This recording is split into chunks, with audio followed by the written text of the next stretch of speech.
O ade, konting tipid muna ha. Kasi alam mo na, mahirap yung buhay. Tapos endo pa ako ngayon sa trabaho. Ate, ano yung endo? Ano ba? Yung endo, ibig sabihin nun, end of contract. Kasi alam mo yung mga empleyado, bibigyan ng kontrata na 5 buwan. Pagkatapos nun, matapos yung kontrata mo. Hindi mo alam kung magugustuhan ka ng boss mo. Pwedeng i-renew ka o pwede naman na wala, i-dispatch ka na lang nila. Ganun? Oo, after nun, syempre maghanap ka uli ng trabaho. Ang hirap nun, di ba? Apply ka na naman, tagod ka na naman. Sige na, supply mo. Si nanay, kailan mo balak hanapin, ate? Sa totoo lang, hindi ko alam eh. Alam mo, minsan naisip ko, Ade, sana naglalakad tayo sa kalye. Tapos makita natin siya. O kaya makasakay natin siya sa jeep. Nagbabayad siya, nabutan, nahawakan natin yung kamay niya. O kaya naman sa mall, naglalakad tayo, bilang, ay, nabunggo natin siya. Tapos, hi, hello ng bongga. Ganun lang. Ganun kasimple lang sana. Hindi mo siya susumbatan? Di ko alam. Tara, alam tayo. Bakit ba lagi mo sinusukla yung hair ko, ha? Ganun talaga para mabilis sumaba. Halika na, tulog ka na. Saan ko ito lalagay, ate? Ay, dyan na lang.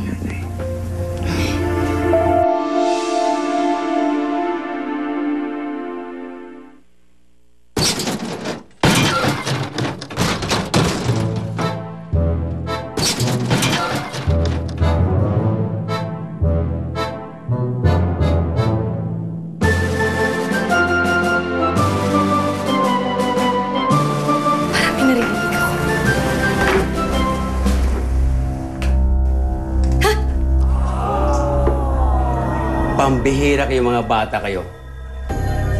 Bakit hindi ninigay sa ref ang kanin ng lamig na ito? Di ba mahigpit kong pinagbibilin sa inyo na ilagay sa ref yung ating kaning lamig? Paano na lang natin isasangag ito kinabukasan? Di sayang. Hindi lang ang pagkain na pinghinayangan at tatapon. Pati ang oras, pinanghihinayangan din. Lalo na pag hindi mo ginamit sa tama. Halika na. Tulungan mo ko dito magluto.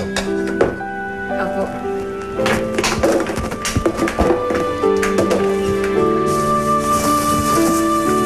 Yan.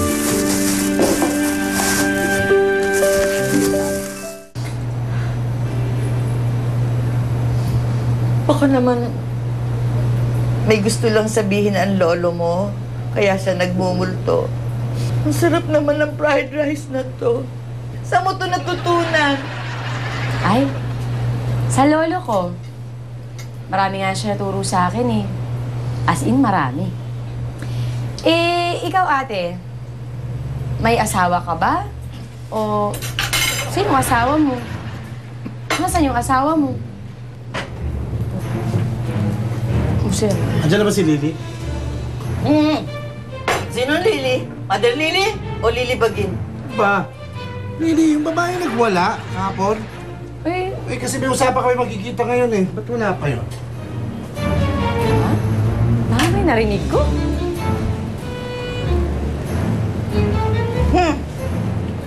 Kita mo na? O ano? Sinabi ko sa'yo, matinig talaga sa babae itong JB na to. Yak! Pati yung babaeng yun, pinatulan niya. Ibang klase talaga to si Sir. Matinig. Good morning, ma'am. Welcome to Sim Sim Cafe. Enjoy your stay. JB, sorry, I'm late. Not just late. Very, very late. Anong oras na? I'm sorry. You should understand. This place is way far from my place. Meg! Meg! Sir, Turuan mo siya ng lahat ng gagawin dito. saan po ituturo? Alin po? Dito. Yung lahat ng ginagawa mo, ituro mo sa kanya. Siya ang bago nating service crew. Ito ba sinasabi niya, sir? Nag-joke lang yun. Yeah, and I'm Lily. Once a customer, now a service crew. So, let's get it on, girl. Let's do this. Sim, ano ba kayo doon? Oo. Bilisan mo. Excuse me. What are you waiting for? Let's do this. Oh yeah, let's do this. Let's get it on. Let's get it on.